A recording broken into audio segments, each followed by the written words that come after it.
Hold up.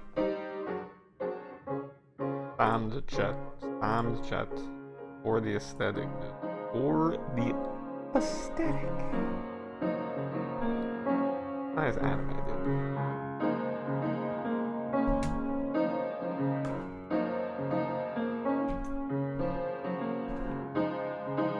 Oh no. Oh.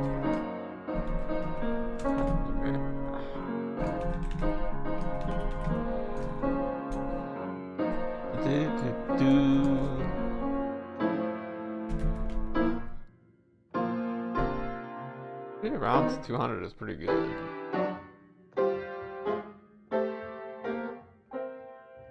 $200. Dude. Try this.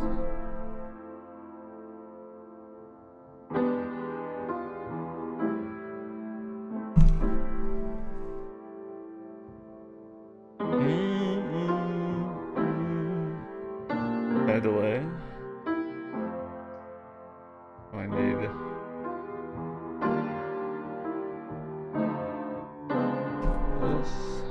plus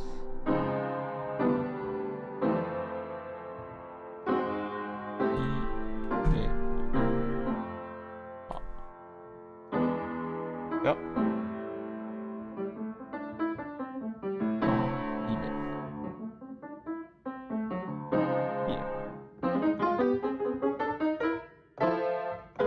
Bits. Bits.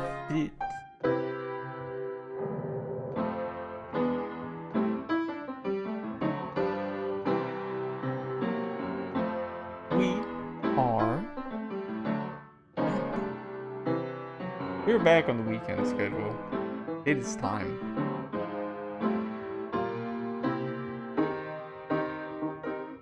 Really? Maybe my calculations were incorrect.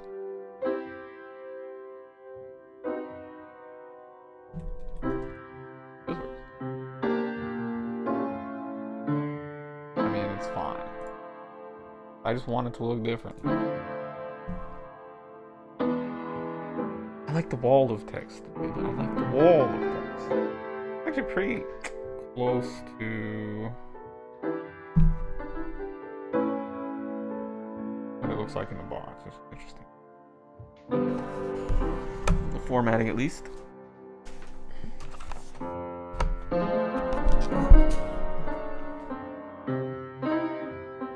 That's right, tonight we were talking about anime. We always talk about it. Same thing we always do. Oh, this is way too loud. Audio mixing. Not there. -45 is good. We are back. We are back. We are back. We are back. We're all adjusted. Everything's settled in. I had a nice week. It was, you know.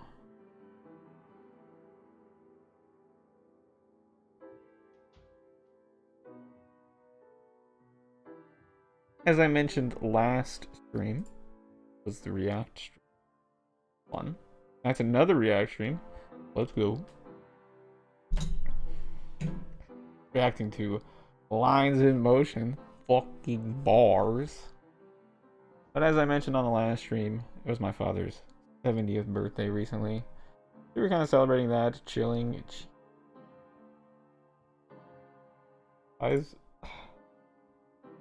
Artists love Chainsaw Man, alright? That's what I'll say. It has incredible art. I mean, Fujimoto's just really an artist, to be honest. He's a little bit of an artist. Let's put it that way. Yoru and also wallpaper 4K.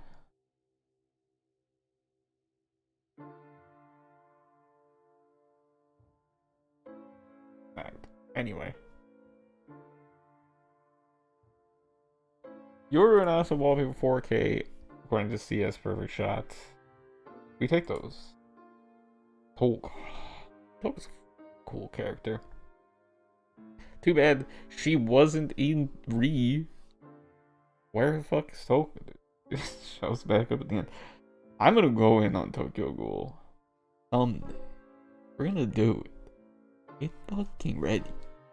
I'm coming for Tokyo Ghoul, alright? That's fucking so bad. God damn.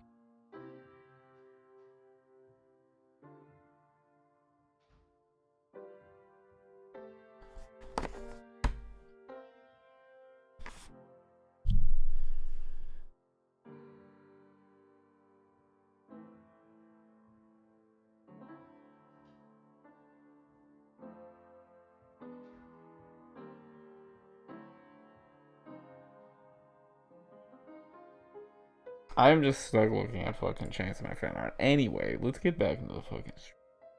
It was my father's 70th birthday. We were chilling. It was a good time. I was kind of chilling this week. I was being really fucking lazy this week, which, you know, gotta do what you gotta do. It was fun. But we're back in it. We're back on our grind. Tonight, I'm gonna fucking make the fan art parade tweet before I end the stream. Before the fucking stream ends. I'll put on the ending fucking thing. We're gonna do it then. Okay. Anyway. What are we talking about tonight? As we get to this fucking weird part of the fucking gem. Tonight, we are discussing aesthetics. And this one might go a little long. Because goddamn, do I have a lot to say. We're gonna kick things off with a little bit of fun before we get too fucking boring for you folks. We're gonna kick things off with a little fun. Fun time, sun time, you know what I mean? This won't work.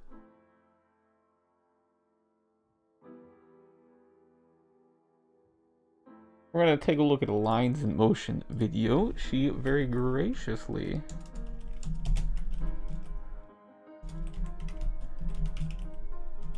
no, not my fucking videos. Go to YouTube. Search across my channel. Dude, those weird channels that have like 10 billion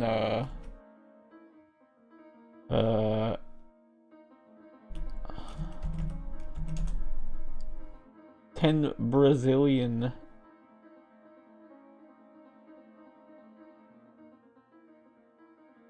videos. Use that function.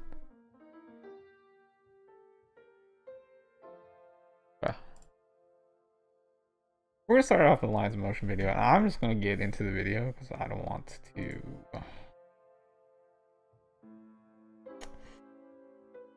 waste time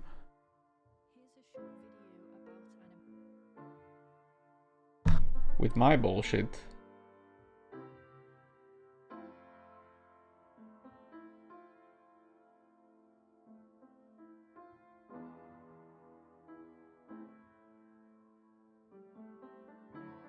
When we could be enjoying someone else's incredible content.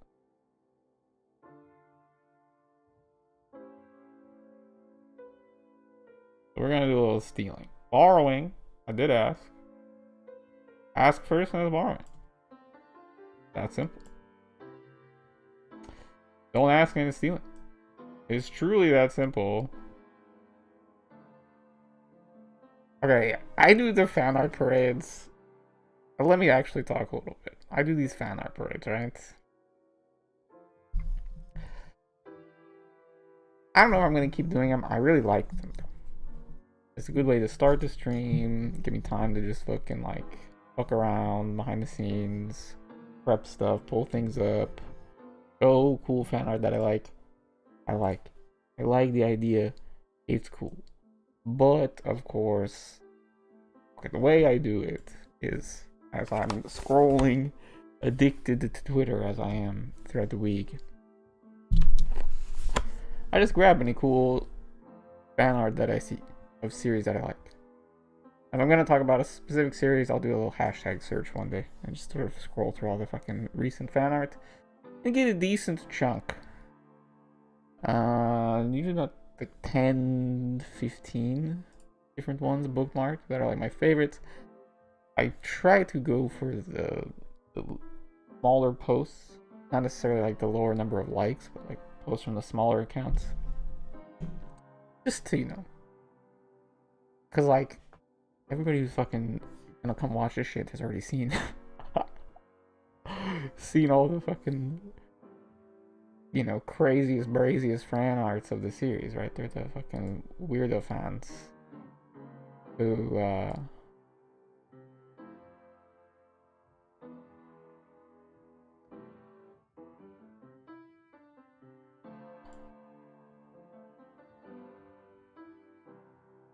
the fucking weirdo fans who would go fucking watch a dude on YouTube talk about shit for like a billion years, right?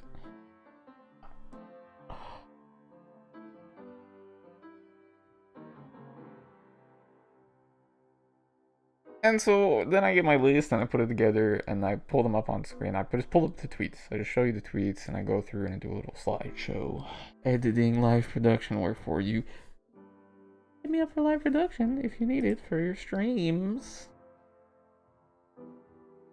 That'd be a fun thing to do for somebody. To try and do that.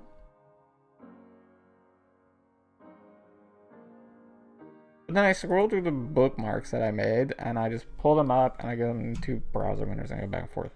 There's a mechanics. Who cares? And I show them, right? Recently, I've been not showing the ones from artists who say don't repost. Because I know... Okay. Here's my perspective. And this is my perspective with all the shit that I make. Including like music. I don't really care if you just fucking fake it. If you listen to it, I'm chilling. You know what I mean? I don't care who showed it to you. I don't care if they lied and they said they did it. Who cares? It doesn't fucking matter. I made something and you enjoyed it. That's fucking sick to me. I understand for artists who are like trying to make it nowadays, that is not good because, you're trying to get attention. I mean, I'm fucking streaming here. I get it. It would be annoying if someone fucking stole my content and didn't fucking tell me. Or mention me at all. I don't know how you do that with stream, but it'd be annoying if they did that and then it popped the fuck off. I'd be like, well, why don't I post? Because, social media's not really like that, right? This shit's not fair. It just ain't. My take is always like, if a bunch of people see my art, it can only be good for me, right? Like, it can't be... Even if I'm not credited, right? It'll only be better for me later if someone sees my art later from another direction. It's like, oh shit, this is that same person. It increases the branding. It's like advertising. Now, obviously, with advertising, you want your branding attached to it so that like you gain recognition and you can get that clout. But at the end of the day, it's a dirty game, it's a dirty world. It is what it is. That's my take. So if you take my shit, appreciate the credit. If you don't credit, I don't really care. It's fine. If you want this weird ass background music jam to use for your freak late night stream that you have planned, already got imitators. Wow. Feel free. You can just bite the whole thing. You're a little, loser freak out there who wants to start streaming and you got a little bit of a following, but you want to switch things up. steal mask bit, take the background music, do all this shit, steal the whole aesthetic. I don't give a shit. You know what I mean? Fuck it.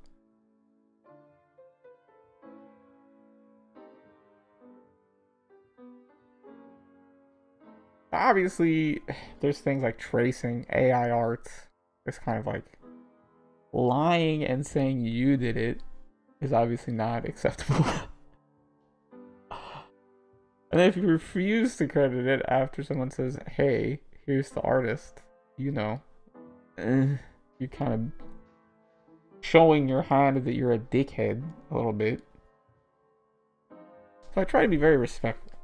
I show the whole tweet, I show the name, and then after I do a whole Twitter thread that's just the QRTs of all the pieces so that you can go check them out.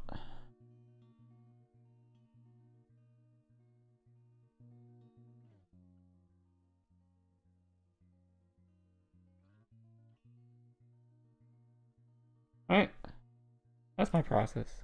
I think it's okay. I'd love to get some artists' input on this. I'm trying to treat it more like a gallery. So you have like the names, the title, you see the whole context of the tweet that people made, not just like the image itself, because there's some conceptual craft there in the post as well. It's posting, it's not just art. You know, posting has its own techniques to it that should be appreciated.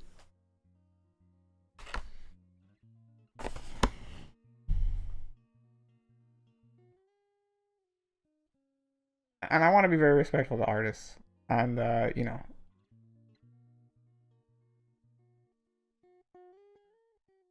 that is why I do what I do. I don't know if I'm going to keep doing it, because I'll probably just keep going doing it until I get fucking, like, death threats on Twitter or something.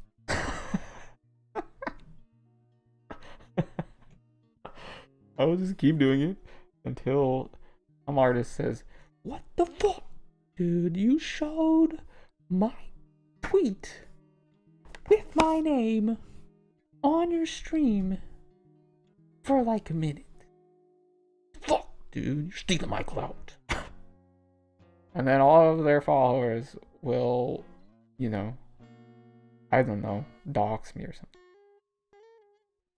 Deep fake a video of me talking about how I secretly fuck with Naruto and I'm just hating for clout. You know what I mean?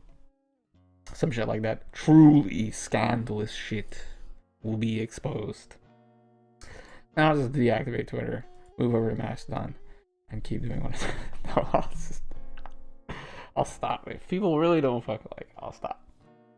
I think it's fine though. You know what I mean? It's very in the landscape of stealing art. It is like the lowest of the low. It's literally just showing it a little bit for a little bit of interesting content on stream. Nothing, not taking credit. I'm showing all the credit. I'm, you know, not making it my main thing. Yeah, my content is not the 15-minute fan art parade in my 3, 4, 5-hour stream.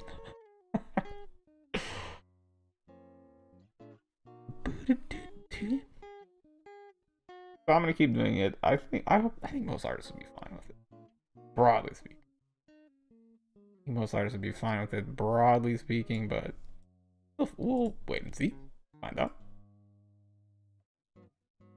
We are really still just getting started here. We're approaching 2 months of streams, 8 episodes. I think I took a week off, so maybe 2 episodes in 1 week. The 9th week of streams here. Only 43 left for 1 full year of content creation. I'm very excited. See what the next year brings. I have a lot of fun ideas planned. I'm gonna get my career together first. It'll be easy enough.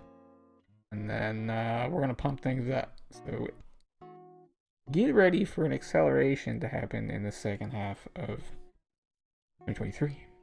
Be a fun time.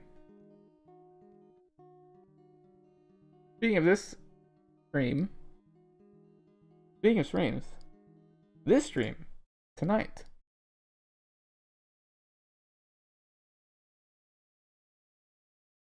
We're watching Lines in Motion video. Oh no. On.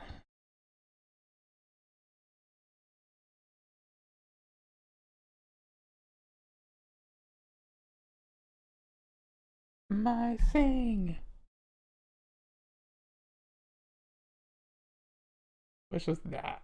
That's what. That's lined up. But there we go. That looks better. These sirens and bars. Let's just jump into it. Lines in Motion. With her video, Why I Love Animation. Showing recognition with rhyming narration. Okay. Fucking.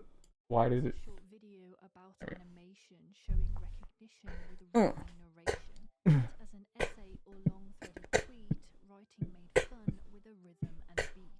Countless emotions cartoons give away. Let's go. Life lessons found in There's a little. Pokemon or Bleach or a Okay. movie from Ghibli, Avatar or Batman or classic from Disney. Yes. It's different as memory prevails. Certain quotes and the hidden details. As an indie, a classic or even mainstream, they're bursting with visuals, a vivid daydream. Optical illusions from a picture sequence. Yep. Frames unnoticed by an increased frequency. Moving shapes Ooh. colors young me would admire. Big moment, nuance movement to old me they inspire. Technology evolves, Okay, but that was. so does tradition. Playing it old school with determined ambition. Okay. Created by hand, whether paper or screen. Shout out. Must follow to play out a scene. As even with digital, rules are the same. Yeah, that's kind of weird. Stretch, add movement to frame. Technical. Let's go. Exaggerate and thoughts on perspective, whether 2D or 3D make scenes more effective. Yet both of these methods bring stories to tell, whether Kippo, the bad guys, or Ghost in the Shell. Shout out. Brought dimension testing multiplane that would later develop. Shout out to Multiplane. Like Arcane, as art explores Composition. a mixture of styles, music from Daft Punk, a story. Let's on go. while haters will say there is nothing unique. Okay. Just open your eyes, that's a boorish critique. See cell animation. Haters destroyed. Integration, live action is seen with some alteration. Space Well, that was fucking sick, by the way. Roger Rabbit bring charm to a film, a craft they inhabit. So many good ones in here. Stop motion so grand. Kubo, the house, films created by hand. Unique. Shout out to the stop motion community. Y'all are fucking insane. Sameness is what cynics propose. Cartoons are for kids, adults say to condemn. To quote a moron. Yeah, fuck them. Fuck adults. Animations for all, this includes adults too. Paprika, Invincible, to point out a few. Yeah, this is a couple. Their sequences flow, whilst others more heartfelt, a rhythm more slow. As the language of motion is viewed universal. Hey, you gotta switch up the flow. Who cares? It is traversal. Traditions and Traversal? Not sure that means you're using it as there, but it's okay. So therefore, some see reflections of them on the screen. Let's fucking go. Animation prevails with Gay shit. Let's go. teams dying to show their skills and their magic. The process is lengthy as Premiere. projects take time. With shortening deadlines, they're expected to climb. Clap. Media Shout out. similar to a chromic Hollywood, bringing life, bringing soul to the whole world's childhood. To brush off this medium, a tragical notion as magic emerges through lines in motion. Oh shit, she said the thing, dude. You fucking said the thing. Hey guys, thanks for checking out this short video. A shout out to my patrons as usual for their lovely support and helping me make uploads a reality. The videos like this small, but this is a fun video I've been wanting to do since before creating the channel, so I hope you guys like it. Go check these videos out too. Super fucking good. We're gonna go through it again in more detail a little fucking later. Bring back the gem. Fucking bars, dude. Probably wasn't too quiet. Like a little quiet. We're gonna go through it again though. That's a little out on the music. Yeah, it should be fine though. Honestly.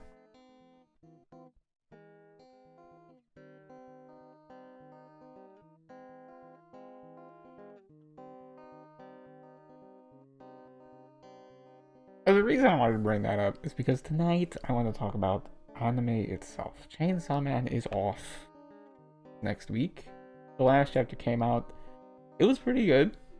It's always pretty good. We're just getting started on the next arc. Next week is off. We're back on the bi-weekly schedule. Bi-weekly, I mean, Fujimoto's never beaten the bi allegations. He's just not. It's not gonna happen. Bi-weekly, bisexual, he does it all.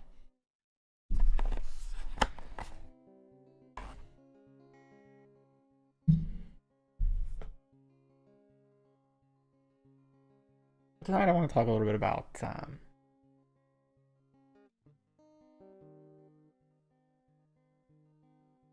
what are the aesthetics of anime. We got that fucking there's a Twitter account, anime aesthetics. What is that? Obviously the account just posts fucking random shit from anime. But we are looking at, when we're talking about this shit, a specific form, a specific medium of art. And so that does come with specifics in the aesthetics. Now, the real nitpicker, nitty-gritty detail guys are the Sakuga freaks, dude. Shout out to the Sakuga community. Y'all need to calm down.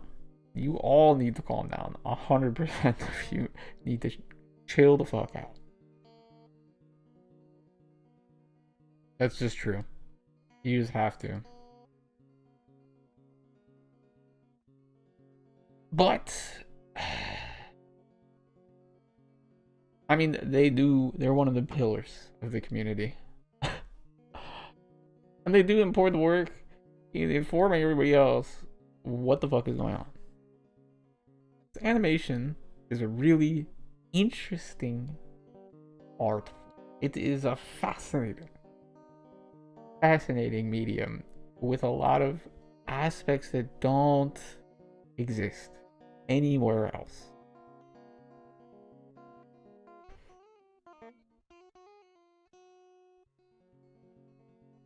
And I feel like a lot of the times when the anime fandom community is talking about shit, they have completely lost sight of the fucking aesthetics of the thing. Just like, what's good about the thing? Why the fuck are you even watching it? You know what I mean? Who cares? So I think the general attitude is, yeah, who cares? Fuck it. I like it. But why? Why do you think about why? Think just a little bit. Just a little bit. Like, you don't have to go crazy. I'm going to do that for you tonight. You just take it and go from there. But even if you don't want to watch this whole fucking video, if you get this far, just take away this. Think a little bit. Think a little bit about why you like anime. And while you're thinking about that, we're going to go through this whole video, because in these 3 minutes of, okay, first off, music review, the lyrics are pretty good.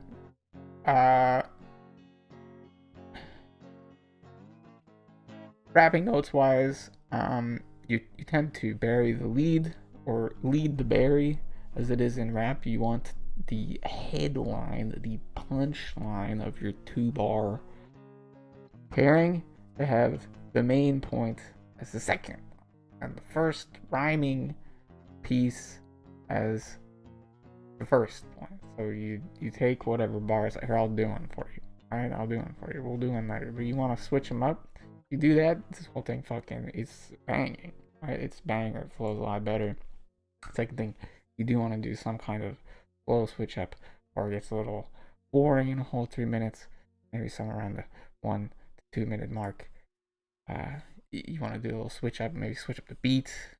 You know, something, just something to mix it up so it doesn't drag on too long. You could also pause the video and do like a 20-minute rant, which is what I'm gonna do.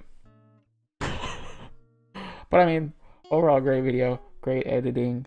Lines in Motion, a fantastic motion graphics editor. I think she's now a professional motion graphics editor at some video production studio, which is cool because really good. And so she should do that. That is good. Alright, that's the music review. Solid. The beats kind of boring, a little repetitive. The flow's a little repetitive, and you should switch up the punchline order. But bars. I mean, she's 100% spitting facts 100% of the time. So can't critique the content. In fact, we're going to engage with the content. Re-engage. This fucking boring part of this jam. Every jam has a fucking shit part, dude, where you're just like, I don't know what I'm gonna do. About animation showing recognition with rhyming narration, not as an essay or long-threaded tweet, writing made fun with a rhythm and beat. Okay, you gotta delete that whole thing, but that's fine. Countless emotions cartoons give away, recurring life lessons found in anime. Okay, so we're talking about the narrative structure. Boom. I'm just trying to stay on the beat. Should I try and rap this? Can I freestyle this? Can I fucking freestyle? No, I cannot. Already right in, we're getting started with the idea of meaning. The meaning of the works is the point. What makes it good? What is it? Or Bleach, or a movie from Ghibli, Avatar or Batman, or classic from Disney. Nostalgia hits different as memory prevails, recalls certain quotes and the hidden details. Yes, the role of nostalgia in the popularity of animation is big. And interesting to note that nostalgia effect has extended beyond anime, right? Like, it's gone all the way to cinema with the Marvel Cinematic Universe. The nostalgia that, I'll say it, my generation has for comic book heroes and all these characters who were animated when we were kids is in full effect. As an indie, a classic, or even mainstream, they're bursting with visuals, a vivid daydream. I like that line. Vivid daydream. That's an important part about anime. It's very... It has, what I say? It is of the mind. I'll put it that way. Illusions from a picture sequence, with frames unnoticed by an increased frequency, moving shapes, moving colors, young me would admire, big moment, nuanced movement, to old me they inspire. Technology. Yeah, work on that bar. She's getting into the motion. She's a motion graphics editor. She knows about animation. Here we fucking go. Here's the technical shit. Here she's going full Sakuraboru right here. Evolves, but so does tradition. Playing it old school with determined ambition, created by hand, whether paper or screen. True. Created by hand, including CGI, by the way. CGI is not programmatic. It can be to a degree, but there's a lot of fucking like hand staging individual frames for good motion. I mean, Pixar movies are like that. They have so much fucking stretching and squashing and shit, which you can do automated, but it looks fucking terrible. principles must follow to play out a Maybe AI will fix that. Even with digital, rules are the same. Squash and stretch add movement to frame. Anticipate, exaggerate, and thoughts on perspective, whether 2D or 3D makes scenes more effective. Yet both of these methods bring stories to tell, whether Kippo, the bad guys, or Ghost in the Shell. Pioneers brought dimension testing multiplane that would later develop. Dude, I love this multiplane shoutout.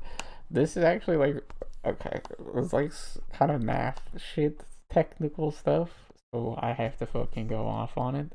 The multiplane thing, you have to do all these fucking like calculations to figure out what the angle is of these relative things when they're projected on the screen. It's fucking geometry, baby. Let's go. Bring shows like Arcane, as art Look at explores that. vision, a mixture of styles. Music from Daft Punk, a story on miles. While the haters will say there is nothing unique, just open. That's a good bar, but I've literally never heard anyone say that. So. In your eyes, that's a boorish critique. See cell animation in But pure good bar. integration. Live action is seen with some alteration. Space Jam, Tom and Jerry, or Roger Rabbit bring charm to a film, a craft they inhabit. Or mixture of media, stop motion so grand. Kubo. Love the stop motion shout out. I actually did stop motion fucking animation. Brief aside, dude. Brief aside. I actually did a stop motion animation for a while.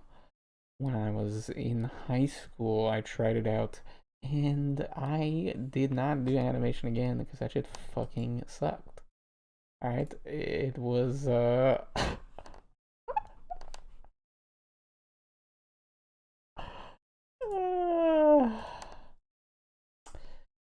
yeah, it's really hard.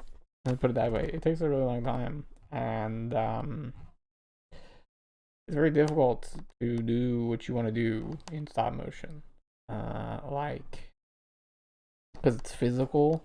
So, like, if you want something to be like flying, you have to like rig a real thing to float, like wires or something, and pause it out afterwards or something like that. It's pain in the ass, all right.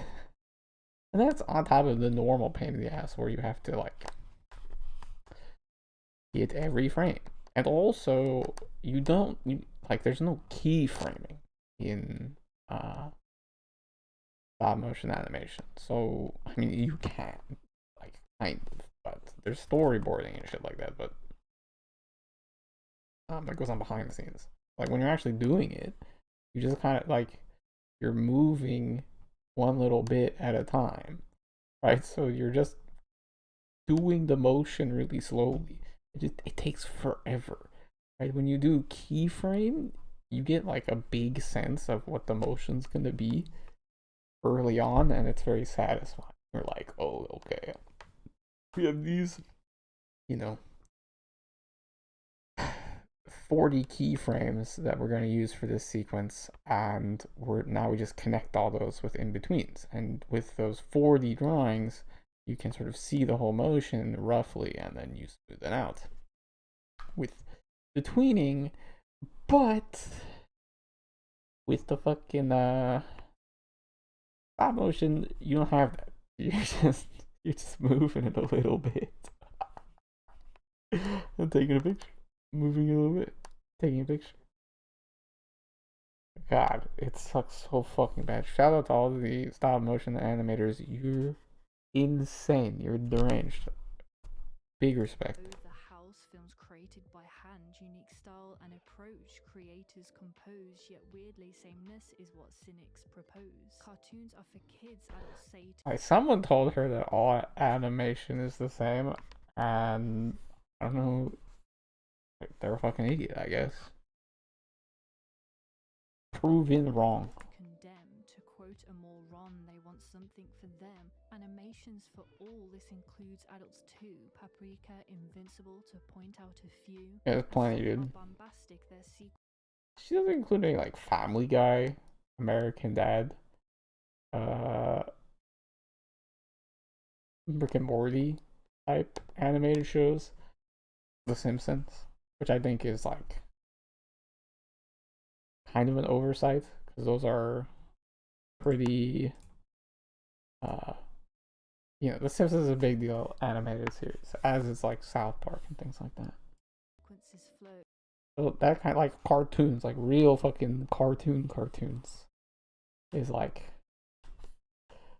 they're the big one in the US for sure. Others more heartfelt, a rhythm more slow, as the language of motion is viewed universal. She's a weeb. French or Chinese She's like me. because it is traversal. Traditions and cultures some shows do explore, growing diverse. Changing. So therefore, some see reflections of them on the Changing attitude. Yes, gay shit, more gay shit. Let's go. Good. Thumbs up. Whoop. I wanted to go back to the gay shit. Yes. Animation prevails with a new modern classic, teams dying to show their skills and their magic. Why? He's insane. The process is lengthy as Close your projects shirt. take time with shortening deadlines they're expected. Okay. Yes, dude. There's a couple allusions here to the actual industry, like the nature of the industry, which is another thing I want to get into. Talking about the form itself, animation. What is good about it? To climb. This media brings color to a chromic Hollywood, bringing life, bringing soul to the whole world's childhood. Let's go. To brush off this Hollywood destroyed. Medium, a tragical notion as magic emerges through lines in motion. There we go. The key bar. Magic emerges through lines in motion. Let's fucking talk about that a bit. This concept, the concept of the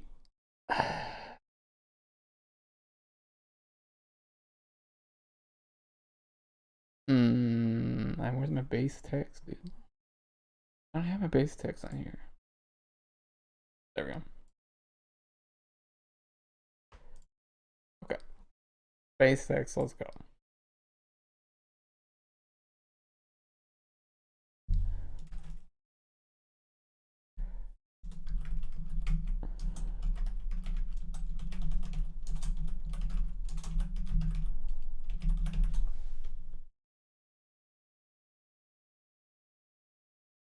Magic emerges through lines in motion. How do we actually do put the fucking...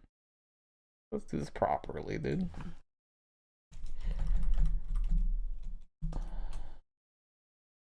Okay.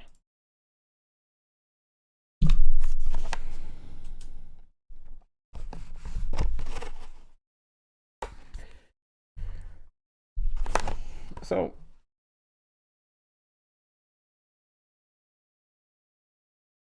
oh, almost forgot to go back to the jam. Dude, I forgot my own shit jam because her jam was too good.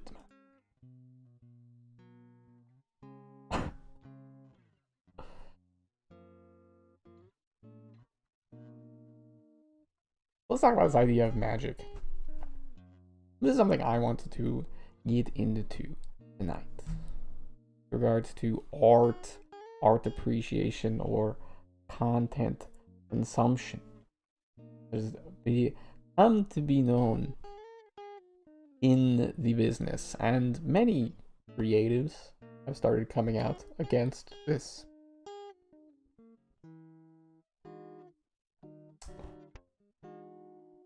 What would you call it? Commodity model of creative production. This idea that the work that comes out is like an investment vehicle. Like you buy the rights to it, you license it, you acquire properties, which you then use to generate revenue by producing content, right? And the content gets viewers, which those views then translate into advertising revenue. So you use the content to generate advertising revenue. Now, this is the model of social media, of course.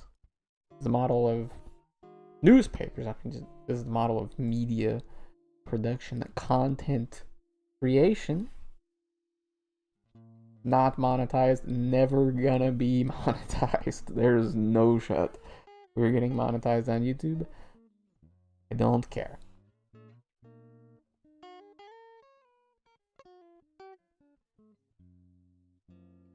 Because, I mean, fuck this whole model. Like I said. But what this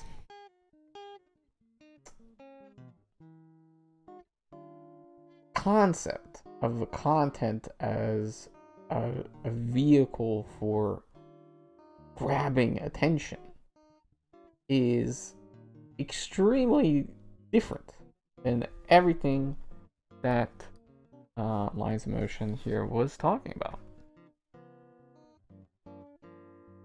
Just from her description, right? It's a medium that brings soul, joy, and life to film. Now, he's kind of going it on film, which I don't think you have to do. You know what I mean? You know, there are advantages and disadvantages to one versus the other for certain things, but like, who cares? Like, just, you can just have it, you can just have both of them. And it's like, oh well, but investors are choosing Hollywood over animation. It's like, well, see there, you're getting, you're still caught in the same problem. And the problem is, investors don't give a shit about fucking soul, joy, and life. Right? They don't give a fuck. They don't give a shit about the experience that the people watching have. You know what I mean? Like, they just don't care, man. That is what it is. So you don't really have to go into Hollywood like that. But I mean, it's fine. Fuck them. Hollywood's fucking really bad right now anyway, so fuck them. Who cares? I mean, they're the ones kind of leading the way on this whole, like, garbage content production cycle. Anime is actually kind of, like, popping off a little bit. Like, getting, going big. I mean, it's growing up. It's coming out of its, of the shadows and becoming a more and more mainstream, as they say. Just getting more and more traction. I mean, I would feel comfortable recommending an anime to anyone of my generation, really. Like, no question. I don't think no one would be like, what? You watch anime? Gross. Those days are behind us, you know? It's not like that anymore, really. If it ever really was. A lot of that is just persecution complex of fucking freak nerds. Who, like, they're like, everybody hates me. Bro, you didn't even talk to anybody, right? Someone bullied me. Yeah, okay, that was like 2 dudes, alright? It's not how the world is. You just had some dickheads fuck with you, right? It is what it is. Not that that's good. That shit fucking sucks. But, whatever.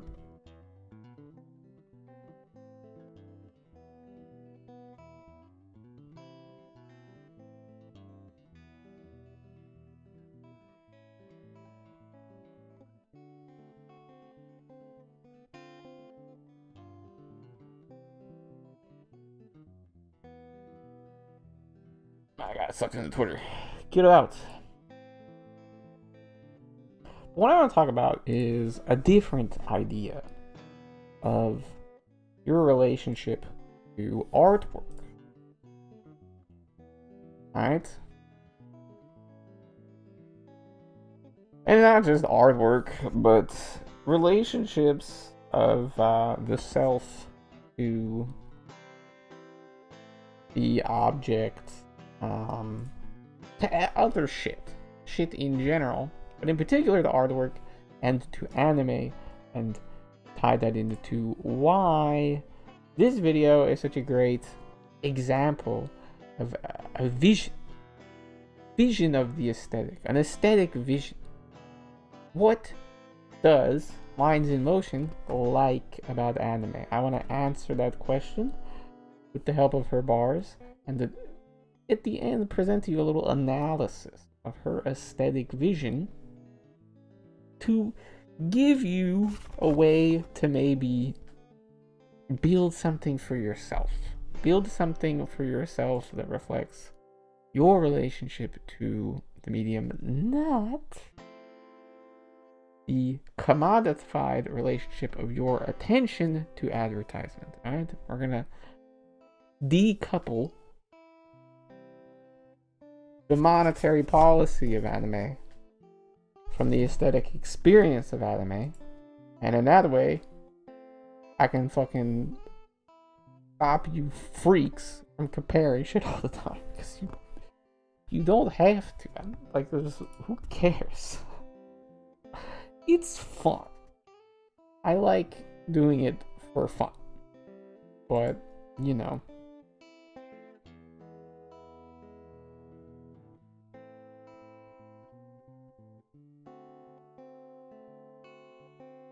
But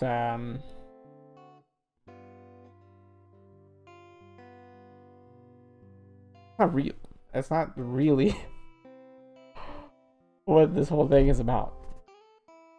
But what is it about? And who am I talking? What the fuck am I even talking about? Alright, let me pull this back up. Magic emerges through Lines in Motion. Not entertainment, not fun, not fucking, effective content delivery systems. No. Literal magic. Mysticism.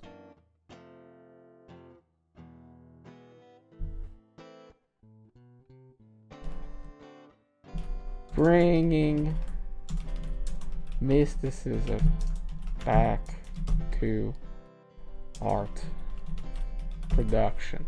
That's what I want to do tonight. We're bringing mysticism back, bro. Mysticism needs to come back. All this stupid, boring, concrete shit sucks ass. And it's wrong. And it's just fucking straight wrong. And I want to present a little bit of my perspective on that. And to explain that shit,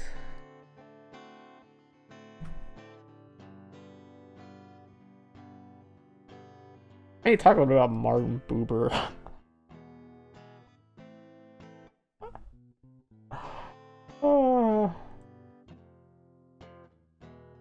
Alright. So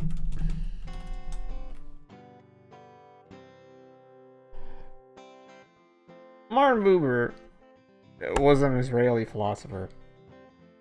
And that is probably... Don't skip this one minute to read. It says, Wikipedia, get fucked, dude. Get absolutely fucked, dude.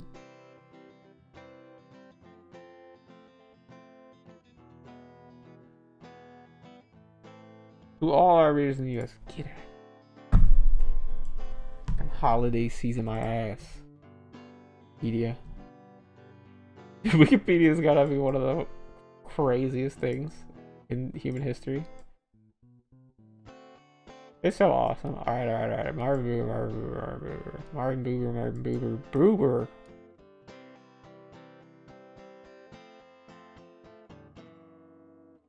Alright, let's just scroll down to the interesting part. So, yes, okay, so Martin Buber is indeed a Israeli philosopher, and if you know a little bit about Israel, you probably have a question, okay, is this guy a Zionist or what? The answer is yes, okay, but he's old school, right? It was back in the day, okay? He's a contemporary of, like, Kierkegaard and shit. He died in 1965 at the age of 87. I was born in the fucking 19th century. I cut the guy. He didn't know. He didn't fucking know what was gonna happen. And then as shit developed, he kept like bouncing around the Jewish community, and then he was Hasidic for a while because he was like, dude, these guys are fucking real, and these guys are the fucking real OGs. And then he was like, you know what? They're a little too real. And he ended up just vibing in his own way. It's like most religious philosophers do. They kind of end up in their little cul-de-sac of religion, and they end up saying shit like, religion is a space where individual interpretation can be allowed as well, even though that's totally not true if you're not a fucking weird, like, theology-loving freak, right? But if you are, and you're serious, and you don't, you know, try to start your own sect, most religions don't care if you say a bunch of stupid shit. They're like, whatever. Meanwhile, everybody else is just gonna go with the dogma, so it's fine.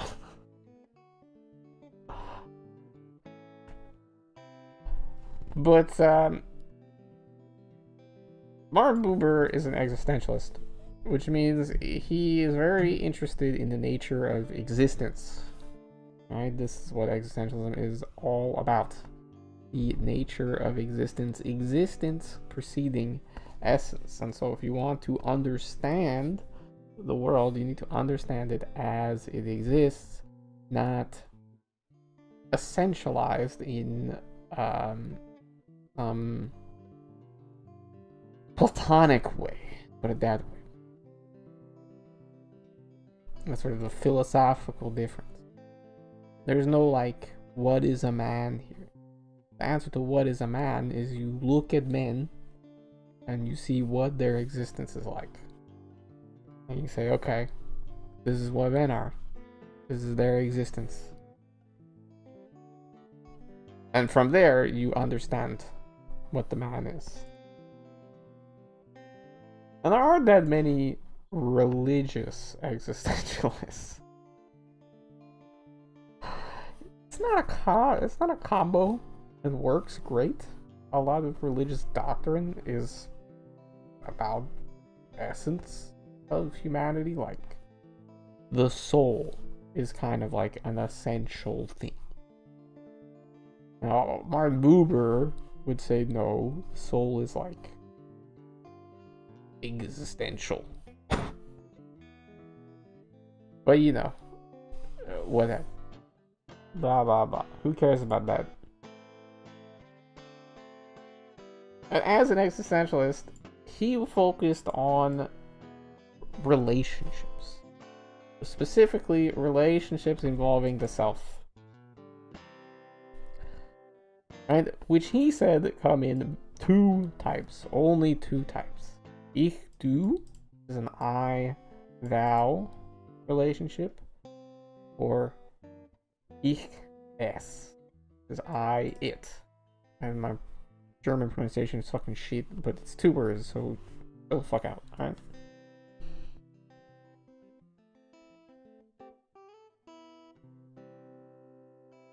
Alright, and more or less, when I was talking about the commodified media consumption ad vehicle concept, this is treating video,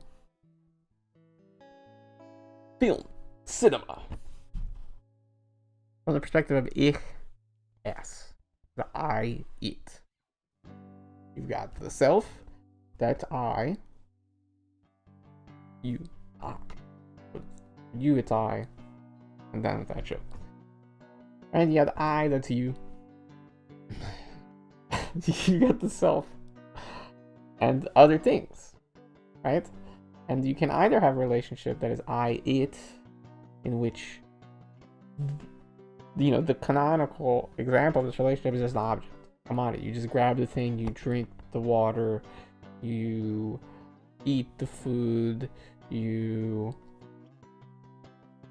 know, collect the eggs from the chicken. Right? You are extracting material value. It's a material connection.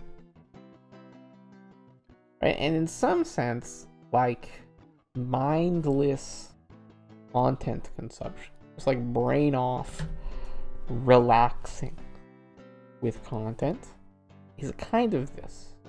You don't give a shit. You're not even really paying attention. You're just kind of watching. We all do it. It's fun. It's not a problem, right? This is an okay relationship to have. But there is another one. Thou. And this is what Buber really was interested in, because he considers this as like the religious experience, the spiritual experience, the connection.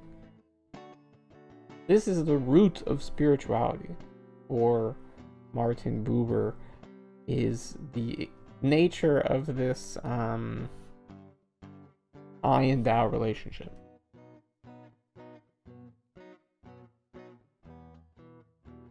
And he says, if you're doing this, if you're having this kind of magical, this kind of mystical experience, then you are encountering God. This is the reflection of God in all things. But tonight we're going to talk about reflection of God in anime.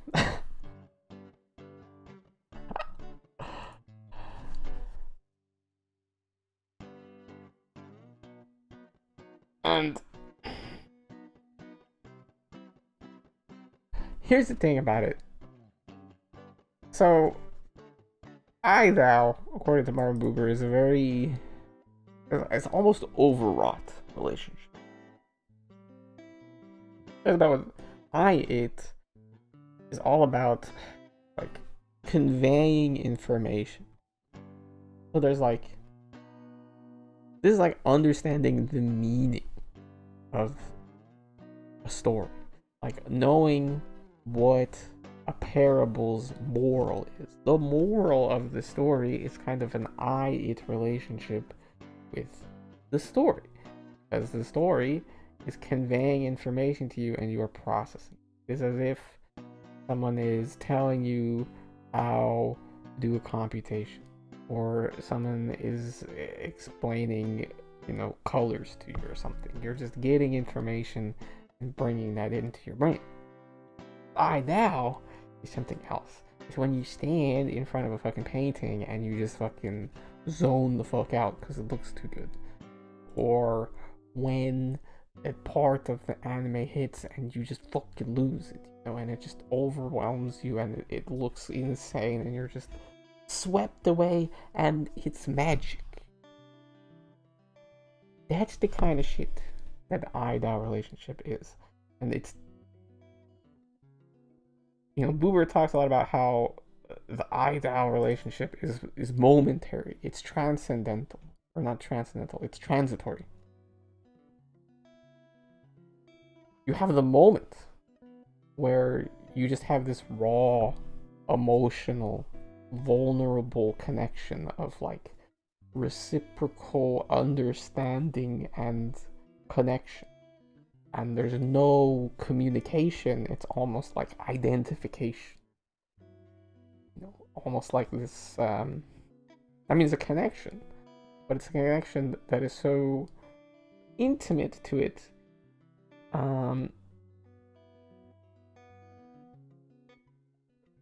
that once you start communicating it, once you start explaining it, once you start talking about the aesthetics, suddenly it changes. It falls apart. And this is where the fandom really sort of, I think, loses sight. I did a big quote-unquote takedown of Mr. Doofy's. Oh, click Twitter.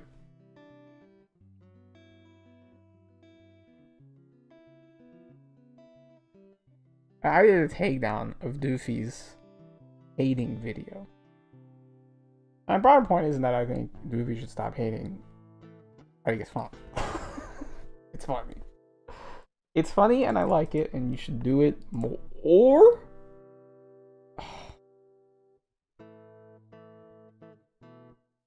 Oh, what a bait, dude. Look at a picture. Sumiko. Agu. Agu. The artist on Twitter, the comic writer on the Twitter, posted a fucking banger tweet. It's a great picture, but that was an updated comic. It was. I have to go to the bathroom real quick. So I'm gonna take that disappointment and I'm gonna take a break. And when we come back, I'm going to keep going. I have so much more to say. And we're gonna come back to LINESINMOTION'S video once I say a little bit more about my own takes. That'll be fun. But right now, I really have to take a break. So, break splash. Here we go. We're back. Bye.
We're back. Wrong one.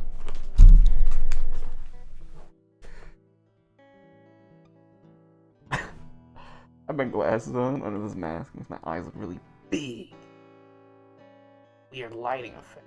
I'm Staring into your soul, I am a devil.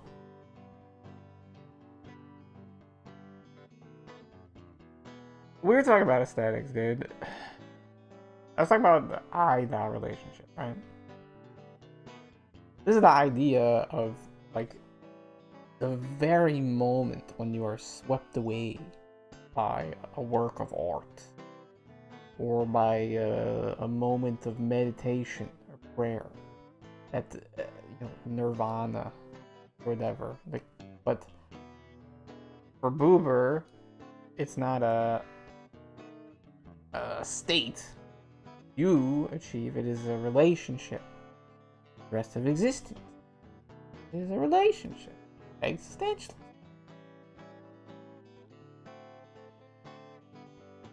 Existence in relation.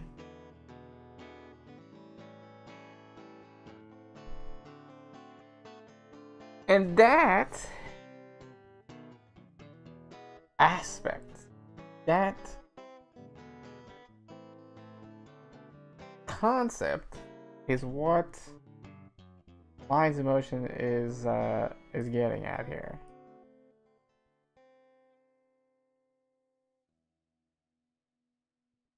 Because she's talking about not the sales, the potential asset value of the thing. And she's talking about the aesthetic experience of it. Narration, not as an essay or long-threaded tweet, writing made fun with a rhythm and beat. Incredible editing too. Motion's cartoons give away recurring life lessons found in anime. Right, she's talking about the fucking life lessons. She's talking about the meaning. She's talking about the value it gives to the audience that is not, killing time until they die, taking their attention so that you can sell them shit later. Capturing their minds. It is the value in the moment of being captured. He's talking about the I-thou relationship of animation. Now, she also talks about the I-it aspects of it, the technical aspects, the production scheduling aspects of it, and the industrial nature of the industry. The industrial nature of the production itself. Something else I want to talk about.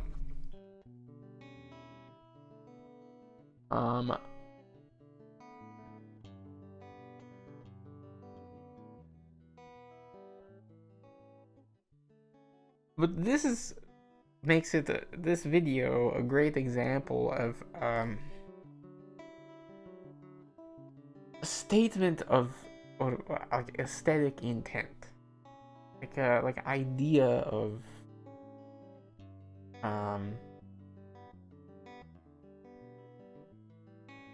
your own aesthetic vision, because she is trying to capture this,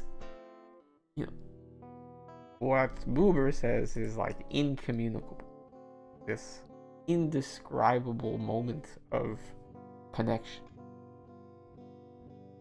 He is reaching for that in a lot of different ways, calling it magic, meaning, lessons,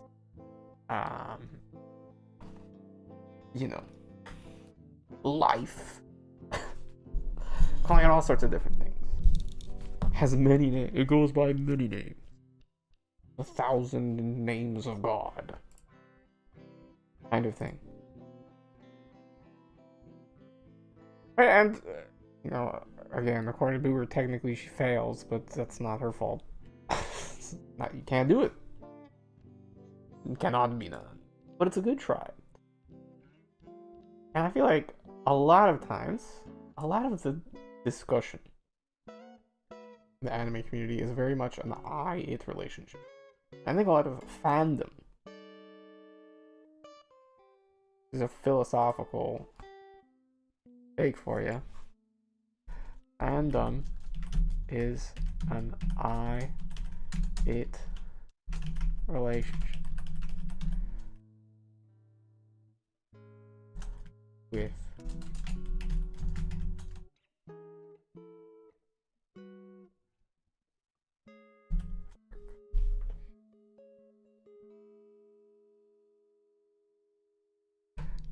they might say, okay, but don't fans really like it, right? So they must, have gone through a deep connection. They must have had this kind of aesthetic experience, right? So wouldn't they be the number one? Most they would be the most idol of any of the fucking people who experience it.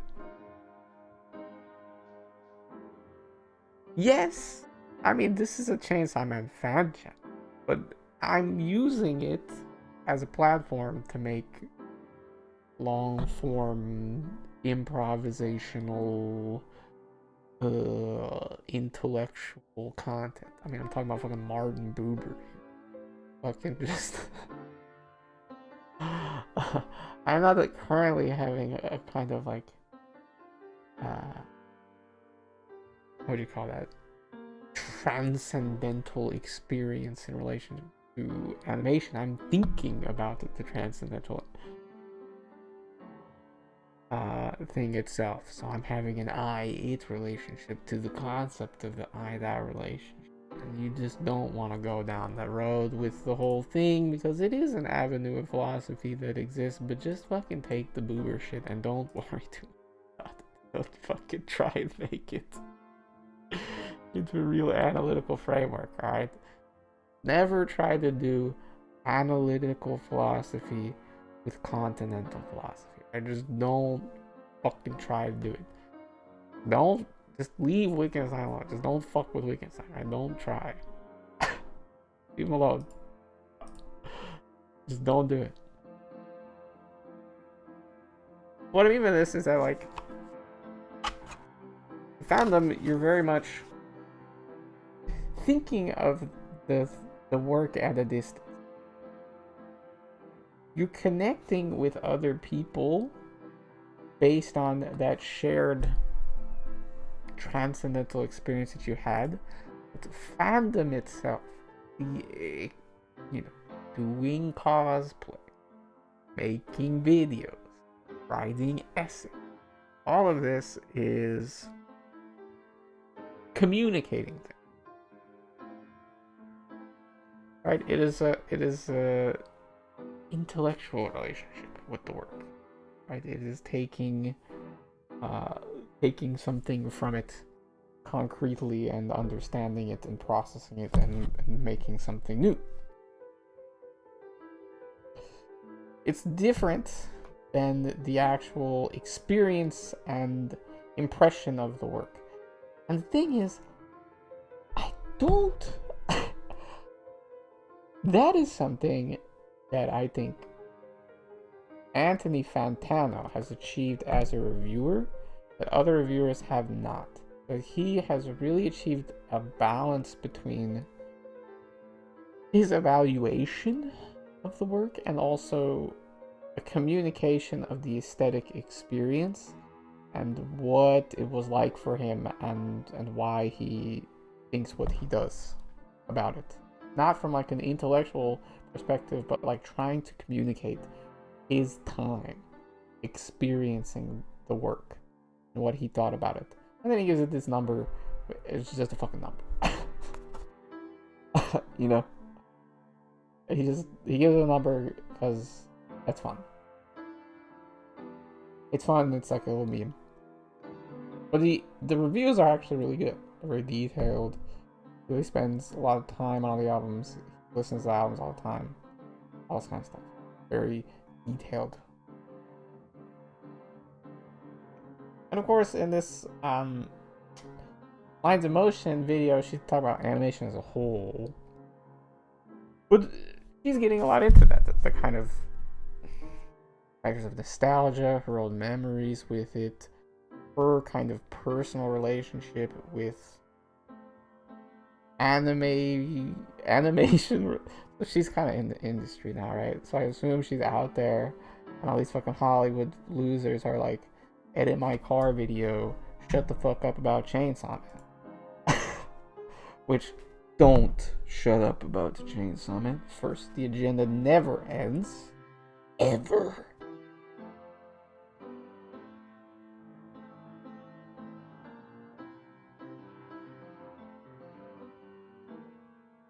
The agenda never ends.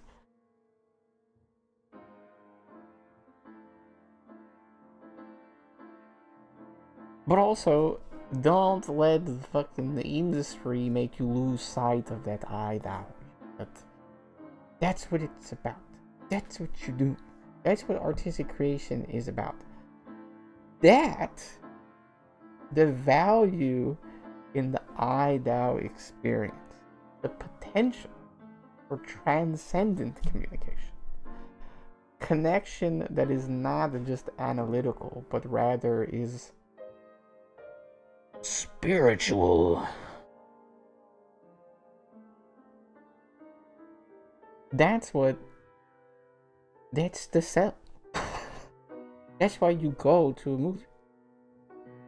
You know, you don't go to a movie to hear a sequence of events conveyed to you, understand those events, and think about them later. No. You go to the movie to be absorbed in the sound and surrounded, and you black out the fucking lights, and you literally delete yourself from existence, and you fucking just die in that silver screen, and you just cease to be, and everything overwhelms you, and you just ride the waves. That's what the cinema is all about. That's cinema, baby. That is a transcendental experience.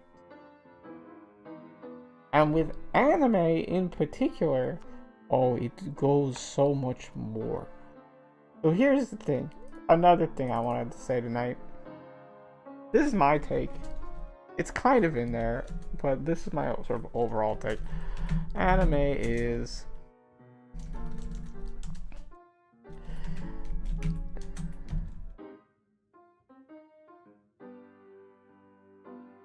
I said the defining element of animation is freedom, is cinematic freedom.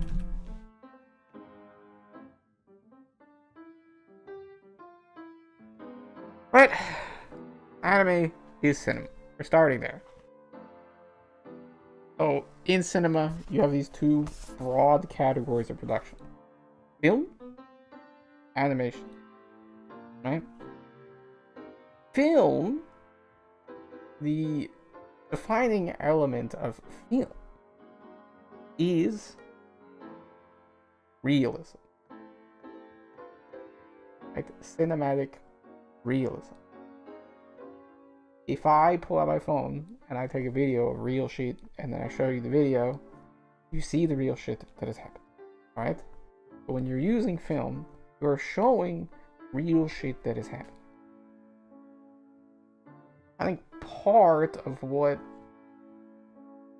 classic cinema heads, part of the frustration they have right now with like Marvel and shit, that it's not real shit.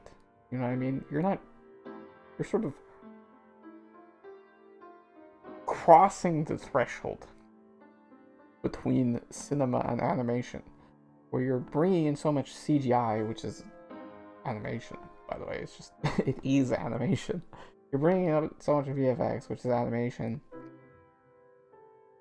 that you just have like an animated movie with some fucking, you know, actors who shot in front of a green screen for a while. Now that's an oversimplification. There's lots of great character scenes and small scenes and on-location shots in Marvel movies and this kind of stuff. And those are the best art, in my opinion.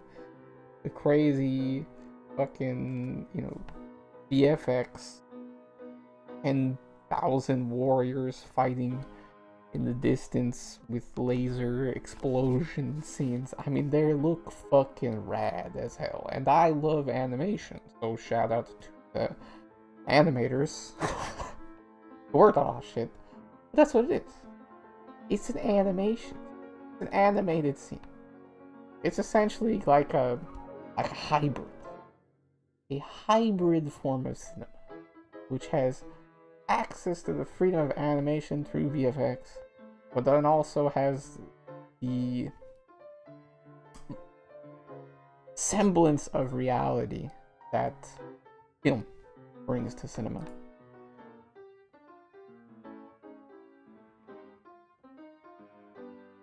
Anyway, that little diatribe about Marvel aside, I think it's fun. I like Marvel. Some of the movies are good, some suck. The end. Is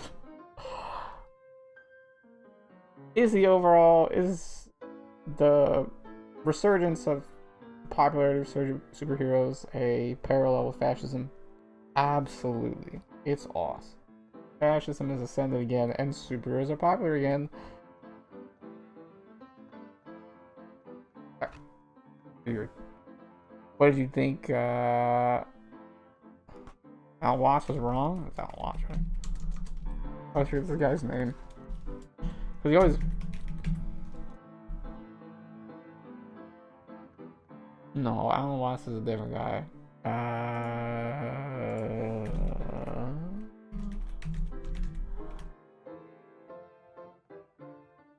Alan Moore. Did you think Alan Moore was wrong? I mean, Alan Moore is a fucking weirdo, but he's right. He's a fucking weird sex freak. But you know what? That's fine. I mean, not if he's doing bad shit to people, but if he's just into weird group sex stuff, who cares? I don't really know all the details. Anyway, he was right about fascism.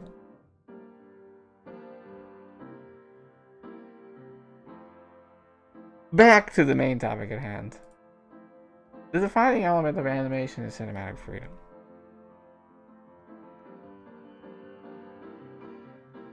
I mentioned this a couple times before, but Evangelion has a lot of really unusual examples of this.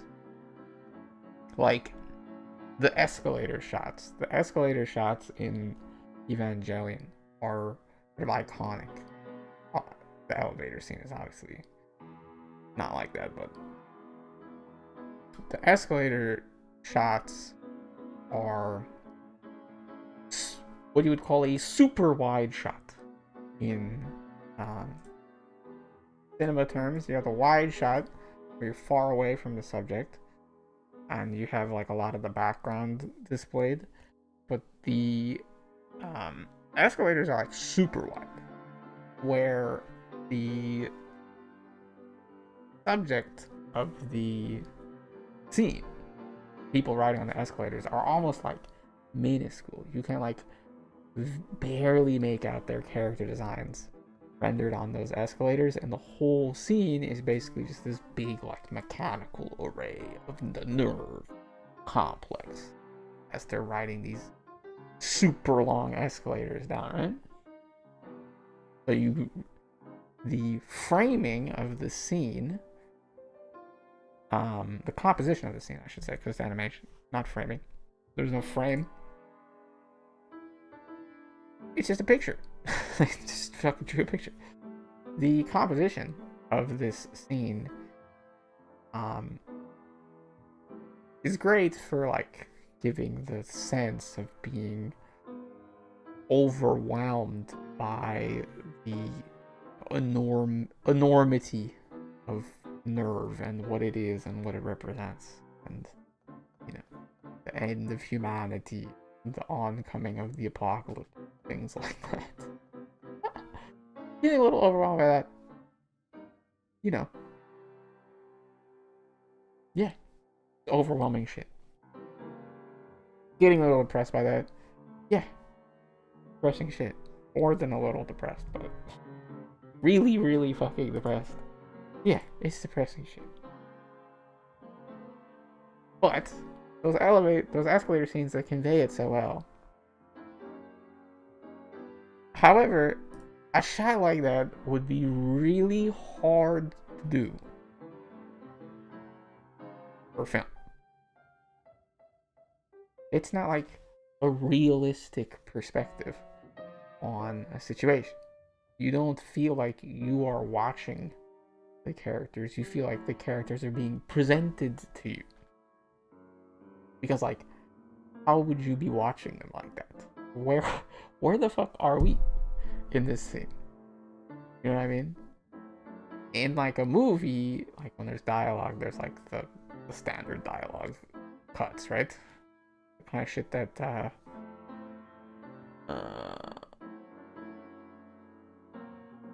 dude, why am I just forgetting all these people's names? Wes. No. Like aquatic. Wes Anderson. The kind of shit that Wes Anderson just refuses to do. He just won't fucking do normal dialogue. Yeah, that standard dialogue. Framing, cutting, semiotics. Blah blah blah. Where you have all that,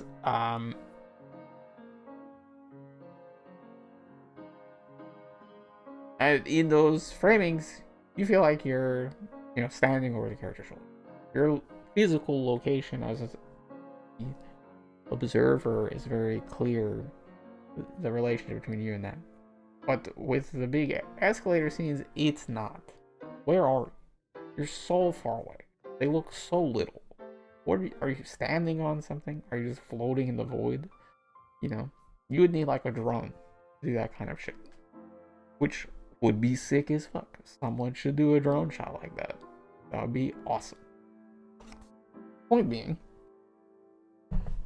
for animation, I don't want to say easy. Animation is never easy to do. That's actually not that hard to animate, but whatever. Regardless, alright, it's way easier to have that composition in an animated shot as it would be an animated cut, as it relative to how hard it would be to do in a film cut.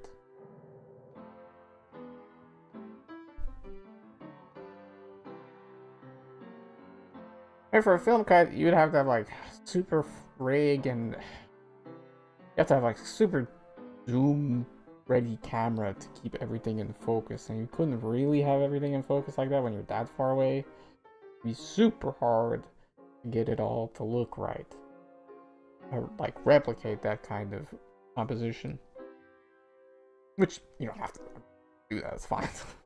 You can do other things in film that also look very cool and good, just like Wes Anderson does. And Wes Anderson used a lot of super wide shots. You guy's a fucking Ava fan.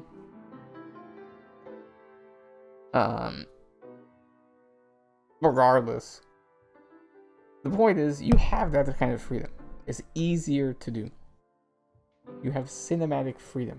You can put crazy spinny things. You can do weird color things. You can put shit in space. You can, have freaky aliens with 10,000 arms and, a billion eyes or whatever. Like, I don't know, you can do whatever. You have cinematic freedom.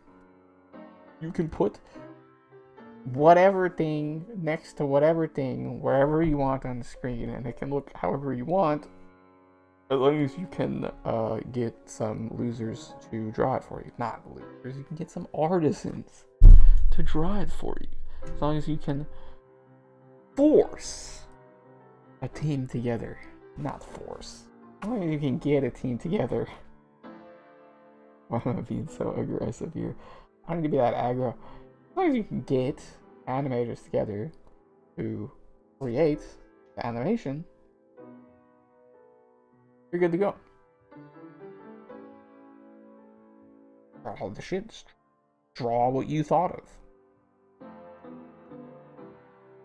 Because you could just draw what you think. You have to be good at drawing to do that, but you know that's hard to do. But if you can, and there are people who can. So if you can do that, then yeah, you can do it. There are some limitations of what we call semiotics, communicating information using editing and camera work and this kind of stuff in cinema at large, and anime can't break free from that, right? Which is why, like, sometimes people are like, why are they animating like this? You know, it looks just like film. But the reason film looks the way it does is because it is a visual storytelling medium, and in order to convey the information of a story effectively using the visual medium, you have to, there's things you have to do, right? There's ways, there's, I don't want to say rules you have to follow. Art rules don't fucking matter. But if you are concerned about the audience being able to understand the information that is being presented on screen, which you may not be, sometimes you're not. Right? The FLCL, great example of when like they don't give a shit. Like we don't give a fuck if the audience understands what the hell is going on. Fuck them.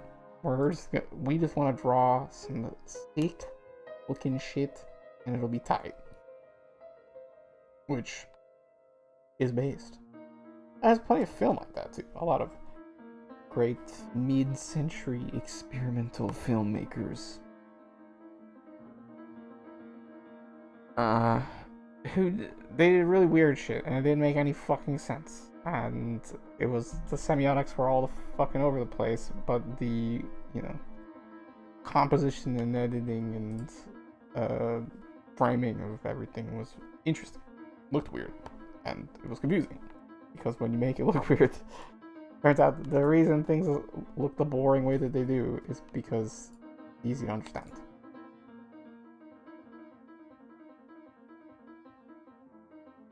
Right, but even with those sort of like fundamental limitations of telling a story effectively,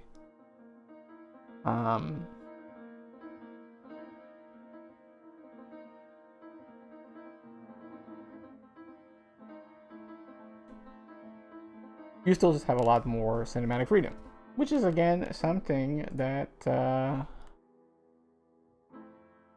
LINESINMOTION was talking about. I forget where.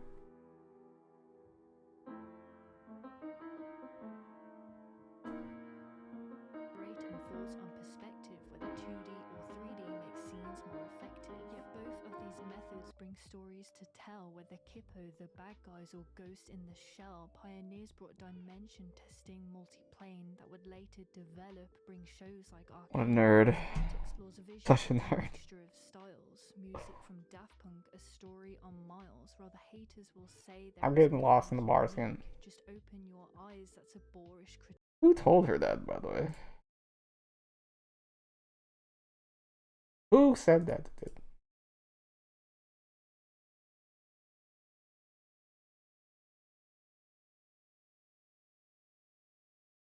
That's an L take. See cell animation in pure integration. Live action is seen with some alteration. Space Jam, Tom and Jerry, or Roger Rabbit bring charm to a film, a craft they inhabit. Bring charm to a film. Great point. But aesthetically, it brings freedom. you can add the different shit that you couldn't do. Using VFX, you can create different things, have different things appear on the screen that you couldn't have using pure film cinema. I love pure film cinema. I love film. Great. 44 millimeter, you know, indie art films on a projector at 3 a.m. in some weird bar on a roof. I love that shit. You'll find me there. You know where to find me, dude.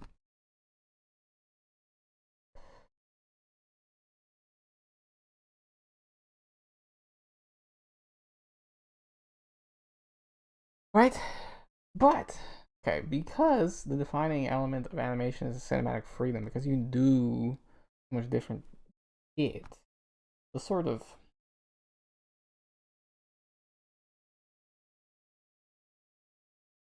what would I say, level of transcendentalism that you can aim for with a work is a lot higher.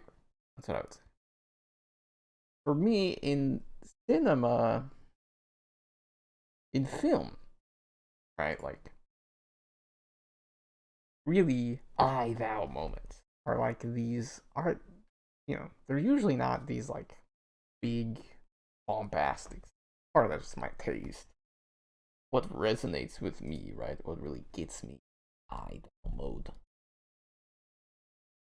Right.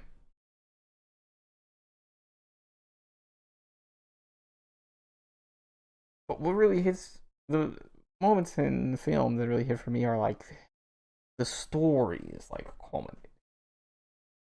Like there's a lot of background, but just the image itself that makes it really meaningful, and you just have the reality of this moment in the character's story that is captured by the camera, and you see it and you're like pulled in, have that connection with the character and the story and the presentation of the reality of the story.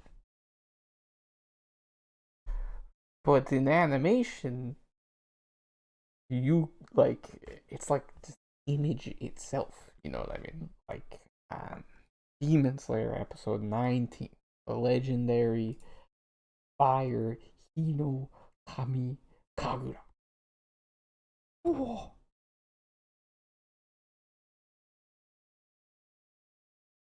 The flaming wheel shit, right? That shit. Yes. Yeah. You know what I mean? And it's not, you know, the story culminates there and it's like the climax of the fight. But just the images themselves, because they're like handcrafted, because the frames painted, rendered from the mind to the page, like the image itself is being presented to just be transcendental, like a painting. Like you look at it like a painting, and or like an illustration. You look at it and you just see the framing composition as if it's a still image, and that hits you. But then it's a whole sequence of those connected into motion, and there's the music and right.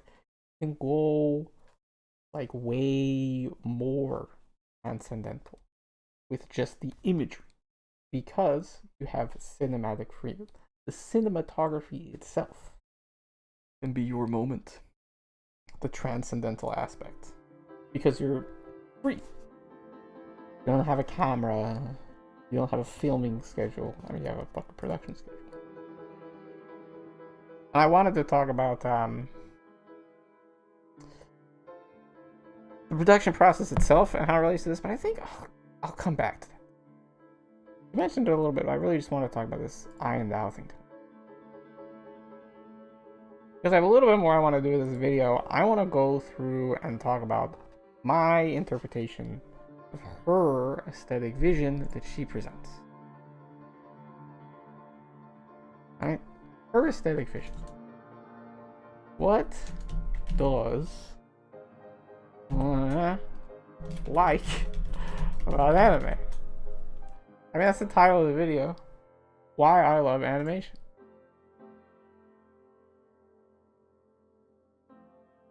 But why does she love animation?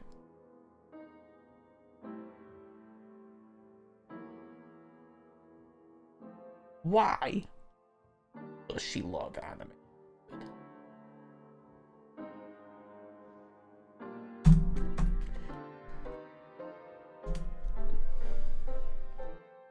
Let's go through it one more time. One last one. For the boys.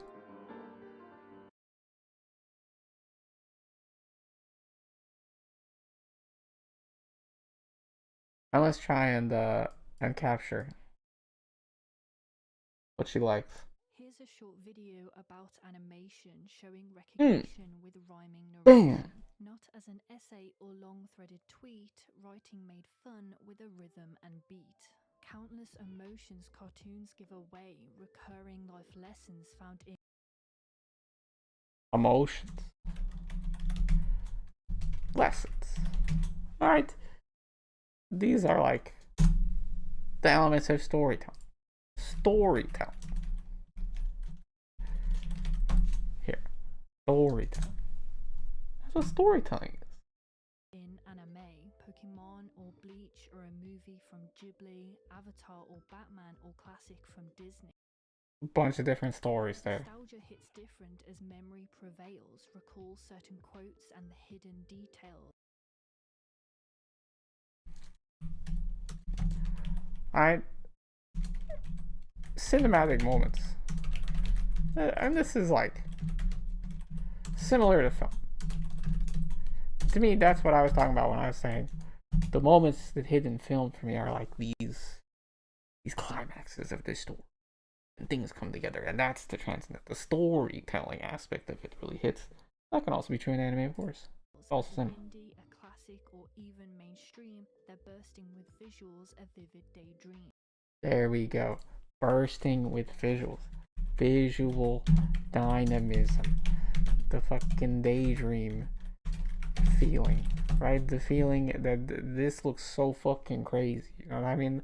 Watching this season of Chainsaw Man, it just looks insane. It looks so crazy. Illusions from a picture sequence, swift frames unnoticed by an increased frequency, moving shapes, moving colors, young me would admire, big moment, nuanced movement, to old me they inspire. Motion. Lines in motion. Again. Freedom of motion. Color. Right? Freedom. The cinematic freedom. Technology evolves, but so does tradition. Playing it old school, Like technical stuff. determined ambition, created by hand with Hand craft. That's the thing. That's another thing about animation, and this is something I did want to talk about in terms of like production. It's way harder to make an animated film than it is to make a movie. No question. In my mind. No doubt in my mind. Right? Go try to make a fucking 10-minute video. Grab your phone. You got a camera on there. Go make like a 10-minute video that has a story. Right? It probably won't be very good. You're gonna fuck up the semiotics and shit. But it'll be there. It'll exist. You will have done it. It will be bad, but it will be done. No shot. Nobody who's watching this video, whoever watches this video, has made a 10-minute animated piece by themselves. No shot. No way. There's like a handful of people who have done that ever. It's way too hard.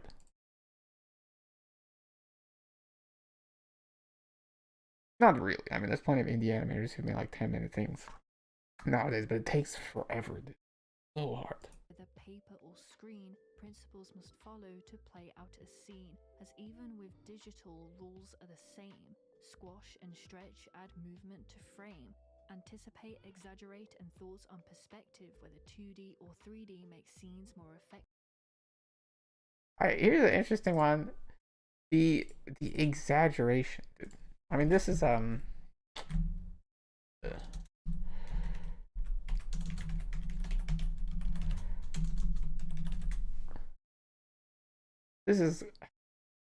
this is something you have to do in anime, but it's sort of like understood practice. It just looks better, okay? We don't know exactly why, but it does, okay? But again, this is about the freedom, like, you know, like when someone gets punched in Baki, it looks insane, right? Like it looks fucking stupid, like it's way too exaggerated to the point that it's absurd. But that exaggeration is what creates the aesthetic of Baki, and because it's animation, you can have that kind of exaggeration.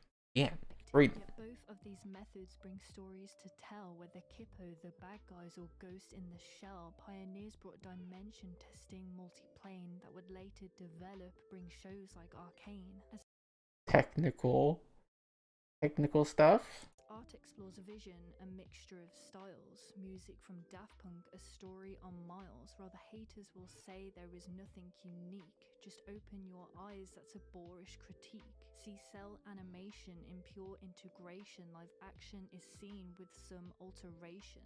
Space Jam, Tom and Jerry, or Roger Rabbit bring charm to a film, a craft they inhabit, or mixture of media.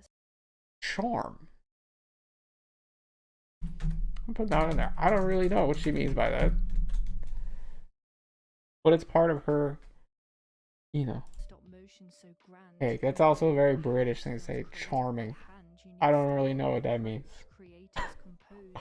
Stupid American. Is what cynics propose. Cartoons are for kids, adults say to condemn. To quote a moron, they want something for them. Alright, she's just taking on haters here. All this includes adults too. Paprika, Invincible, to point out a few. Full recommendations. Bombastic, their sequences flow, whilst others more heartfelt, a rhythm more slow. As the language of motion is viewed universal, French or Chinese, who cares, it is traversal. Traditions and cultures some shows do explore, growing diverse, learning more, so therefore Yeah, see reflections of them. not really about animation in general, but the changing in the media landscape. Prevails with a new modern classic, teams dying to show their skills and their magic. Teams. This is lengthy as projects take time. They do. Deadlines they're expected. Take forever, dude. This media brings color to a chromic Hollywood, bringing life, bringing. Yeah, color, dude. Color. That's freedom, dude. Like the color of the animation. The whole world's childhood. To brush off this medium, a tragical notion. Yeah, don't sleep on it. Emerges through lines in motion. Magical, dude. Magical. This is what I would call a very technical. This is like a technical aesthetic vision.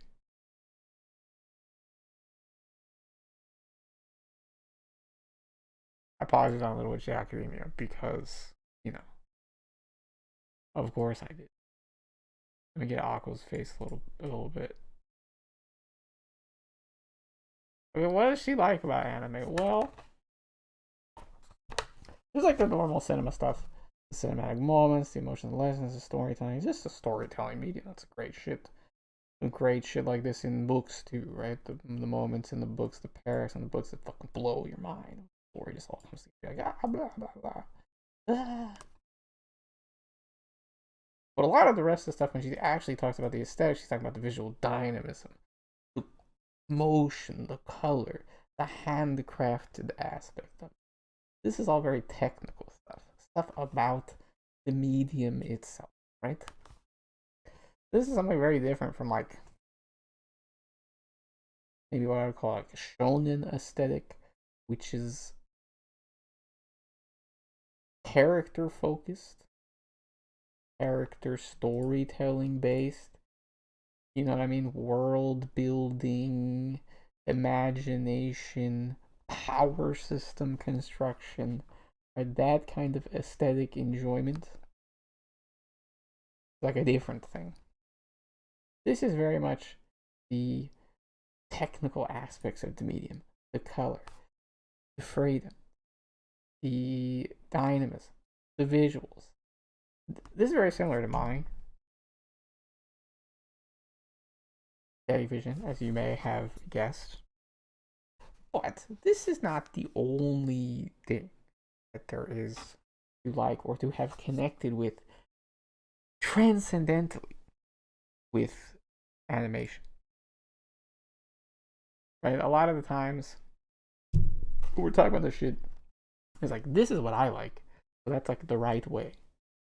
Right? I also appreciate all these things. I love all of this in the animation. I think this, like I said, to me, the primary dynamic of animation is that, I mean, the primary dynamic of animation as a form of cinema is that cinematic freedom. The freedom you have to do all these different cinema things. And so to me, I love shows that take that cinematic freedom go really hard. And some of you might say, well, you like Chainsaw Man, and it's, limiting itself as if it was a real film. Yeah, no, it's not. All right. We'll talk about that some other time, but still tons of cinematic freedom and liberties going on in Chainsaw Man. But like it's taking advantage of all of this shit so well. All these aesthetic aspects of animation. So I love the shows that lean in hard on that visual aspect. The visuals are crazy. They're weird. It can even be confusing.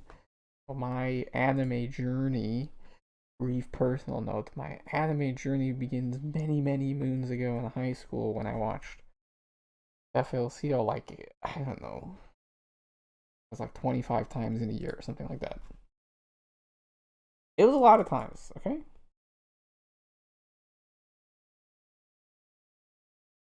It was a lot of time.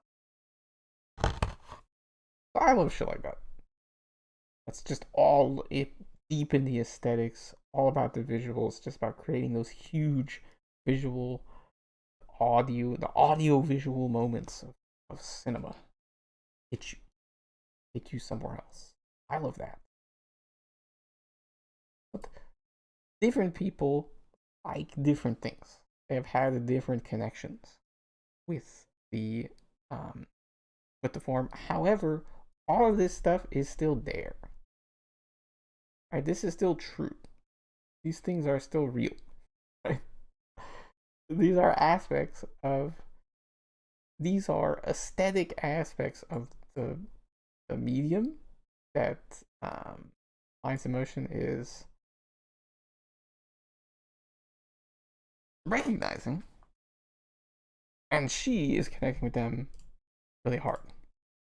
This is her aesthetic perspective.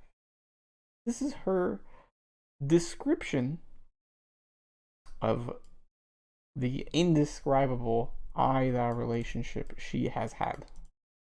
Relationships she has had with, different works in the medium.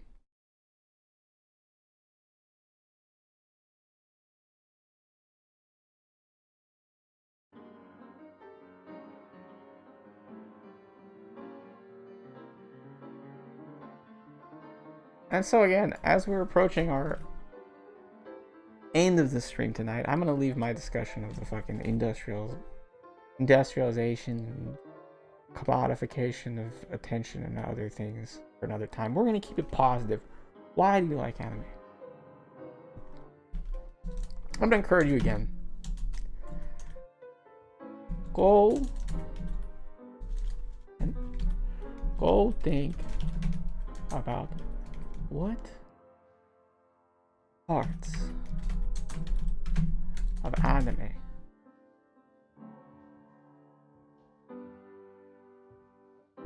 made you forget yourself.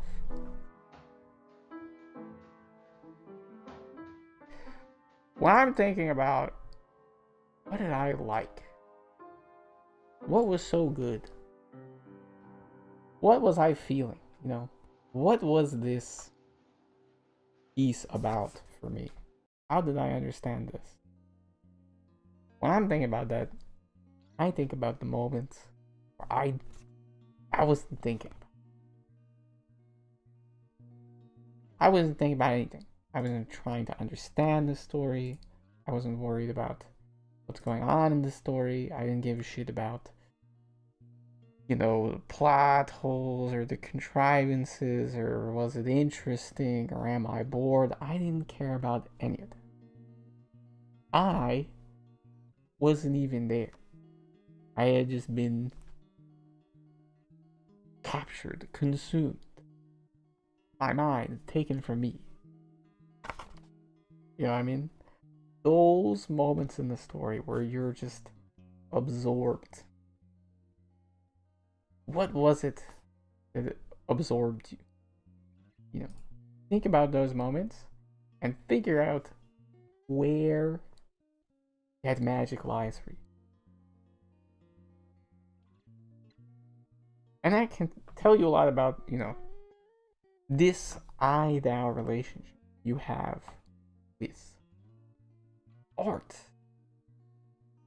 Help you understand your relationship to the world, and through understanding your relationship to the world, you understand yourself. That's existentialism. That's Martin Buber. Get a little spiritual. Get beyond the mind, you know? You don't have to math it out. Let your spirit guide you. Think back to your emotions.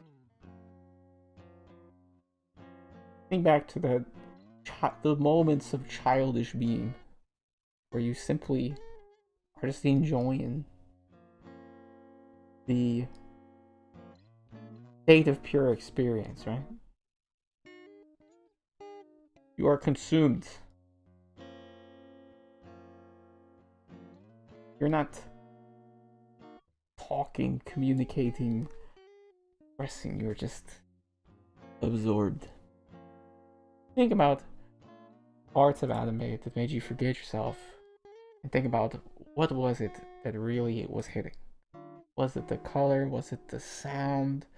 Was it the cinematography?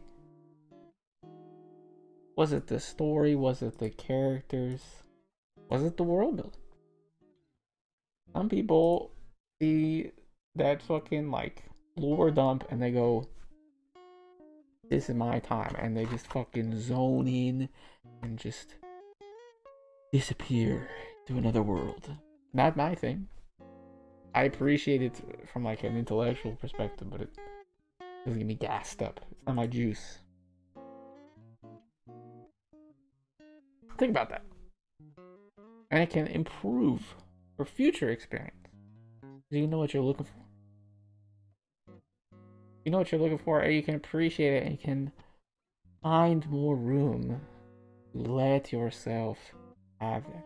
And not have this paranoid consumerist perspective of, oh, what if I wasted my time? Of course you did, bro. You're alive, alright? We're all just wasting time here. What else is there to do? Huh? That's what we're all doing. But you can waste that time and be swept away in a moment of pure experience. That's my final thought for the night. thanks everyone for stopping by. Who does stop by? I don't think anyone's stopping by live tonight. That's fine. Now it's holiday seasons. People are probably chilling, you know, doing other shit. Not exactly the best time of the year to like start streaming. More like January kind of vibes for that. But we're gaining steam here. Things are going good. I've been enjoying this streaming life. This is in the wind down section. If anybody is in there, you're not. But no concurrent viewers this time. Not even one. 0, baby. Fine. That's the nice thing about streaming on YouTube is I know that, like, you know, getting people to come to your live stream is all kind of like getting a D&D group together. I mean, for a live stream, holy shit.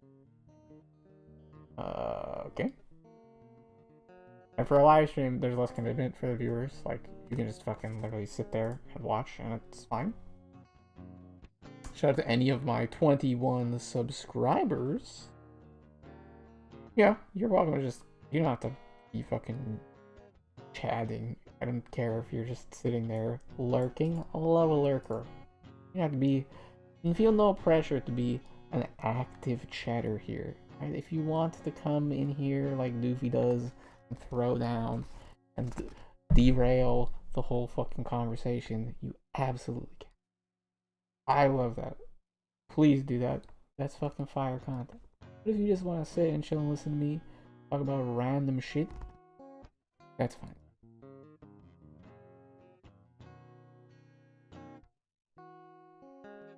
But yeah, it's been going good. Numbers are going up slowly. Streaming is a mega grind. Streaming is a mega grind. It's a much longer curve of grinding than video production does. Mostly because, like, how do I put this?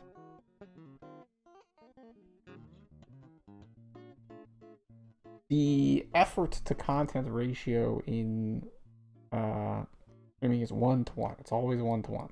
And I can't spend 5 hours on a 3-hour stream. Does that make sense?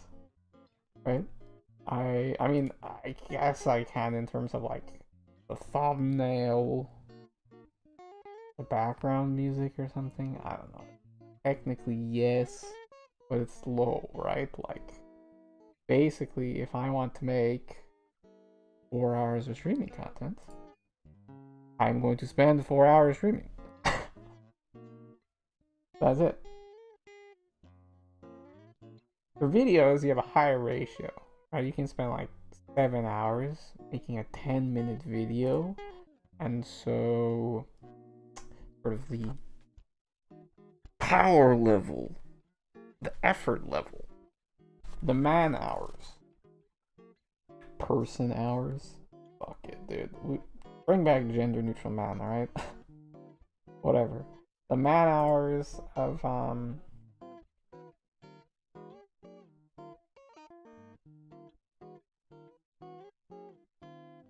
you can put in the video is a lot higher, so like the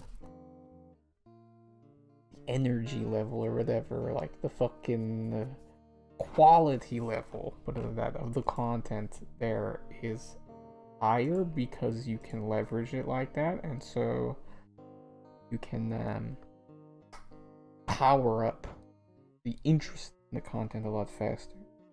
Whereas streaming is really interaction based. It's really like it's like crowd work in a comedy club, right? Like you really gotta grind it. It's kind of like stand up. You know what I mean? Doing streaming is kind of like stand up. It's a lot like doing improv, really, but it's like doing stand up. You know, you have, well, not really. You can work on stand up. It's really a lot like doing improv, where yeah, you can practice it and all this stuff, and there is more effort to put in outside, but when it comes down to it, it's gonna be a long grind. to build up that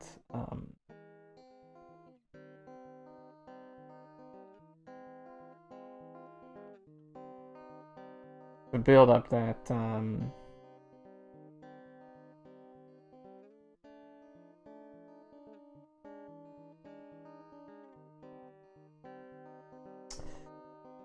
kind of interaction, right? Because the content itself is just you talking.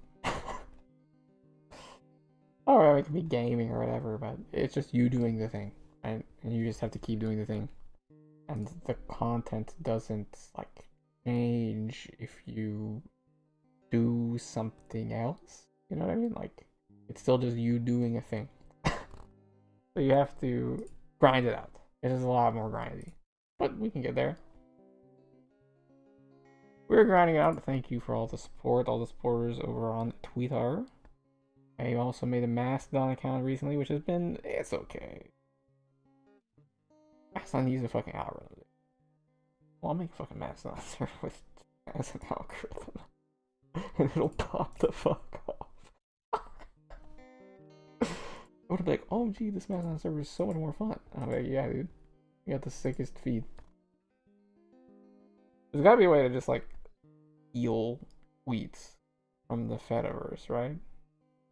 Anyway, we'll figure it out. I'm never gonna do that. Fuck that. But that'd be funny.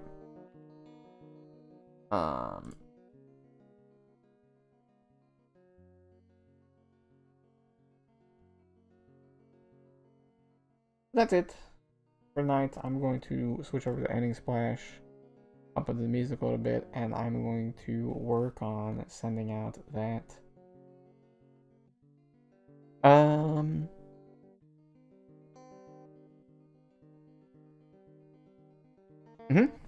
banner parade tweet. That'll be good. Thanks everyone who stops by on the VOD later. Love you, VOD watchers. The tubers, as NGE, Magic Streamer calls them. Love all you tubers who don't come live. VOD enjoyers in. And yeah, I'll see you next time. We'll keep talking about this stuff more and more. How do you watch anime? How do you consume anything? Have a great rest of your weekend, everybody. Bye.